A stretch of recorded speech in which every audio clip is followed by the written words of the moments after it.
शिव महापुराण का पहला अध्याय।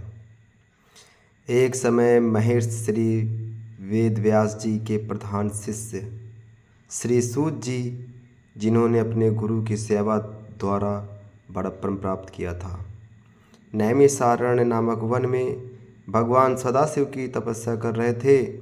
वे सदैव शंकर जी के ध्यान में मग्न रहकर उन्हीं के गुणों का कीर्तन किया करते थे।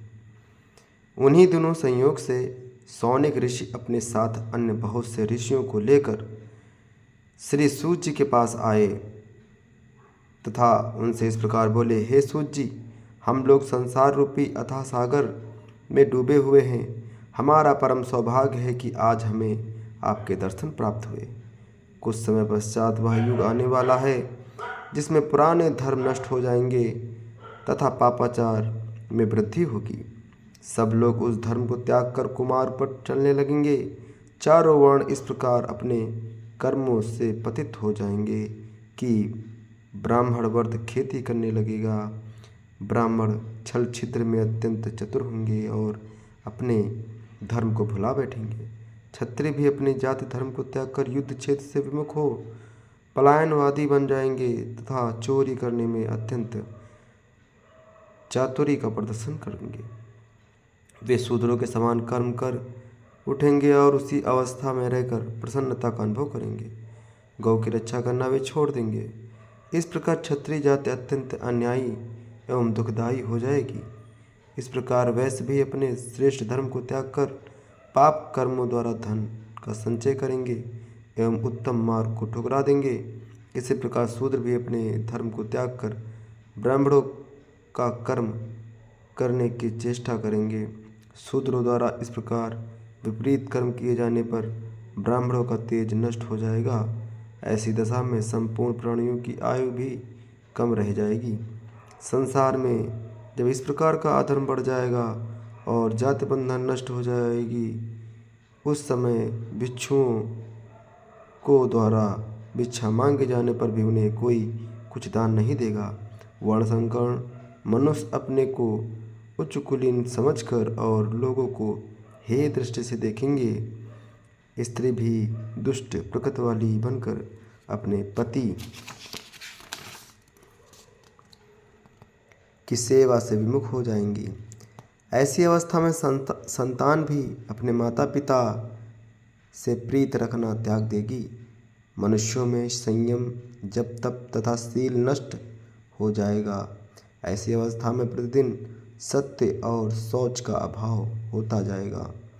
हे सूत जी, ऐसे घोर कलिकाल में लोग तपस्वियों को केवल इसलिए सम्मान देंगे कि वे उनके पुत्र आदि उत्पन्न होने की कामना को पूर्ण करने में सहायता प्रदान करें। इस युग में केवल बालों को संभाल लेना ही सुंदरता का लक्षण होगा और अपने पेट को भर लेना ही सबसे श्रेष्ठ कार्य समझा जाएगा। भला आप ही बताइए कि ऐसे घोर समय में कलयुगवासी जीव किस प्रकार मुक्ति प्राप्त कर सकेंगे। वे अपने पापों तथा सहस्त्रों दुष्कर्मों को भस्म कर सत्य पथ को अपनाने में किस प्रकार समर्थ हो सकेंगे। आप सब प्रकार की चिंताओं को दूर करके प्रसन्नता प्रदान करने वाले हैं। हम लोग इसी चिंता में डूबे हुए थे कि जब तक हमें आपके दर्शनों का सौभाग्य प्राप्त हो गया। अब कृपा करके कोई ऐसा उपाय बताइए जिससे हमारी यह चिंता नष्ट हो जाए और हम प्रसन्नता को प्राप्त करें। संसारी जीवों का हित चाहने वाला आपके समान और कोई नहीं है। आपने भगवान वेदव्यास जी की अत्यंत सेवा की है और अनेक पापियों को पाप रूपी समुद्र से पार उतारा है। भगवान कृष्ण द्वैपायन ने अत्यंत कृपा करके आपको संपूर्ण पुराण पढ़ाए हैं, अतः आप हम पर भी अवश्य कृपा करें। सैनिक ऋषि के मुख से निकले हुए इन शब्दों को सुनकर सूत जी अत्यंत प्रसन्न हुए। तदुपरांत अपने नेत्रों से प्रेमाश्रुओं की वर्षा करते हुए इस प्रकार बोले, हे शौनक जी तथा अन्य ऋषि महानुभावों, आप लोग परम ज्ञानी एवं संपूर्ण संसार का हित चाहने वाले हैं।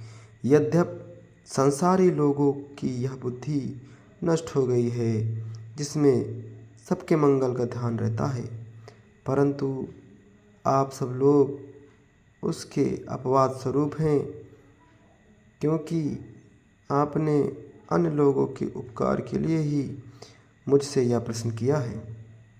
अतः अब मैं आपकी इस प्रीति के वशीभूत होकर भगवान सदाशिव की उस परम स्तुति का वर्णन करूँगा, जिसे सुनकर कलिकाल के दुष्ट दुख नष्ट हो जाते हैं तथा अज्ञानी जीवों को भी मुक्ति प्राप्त होती है।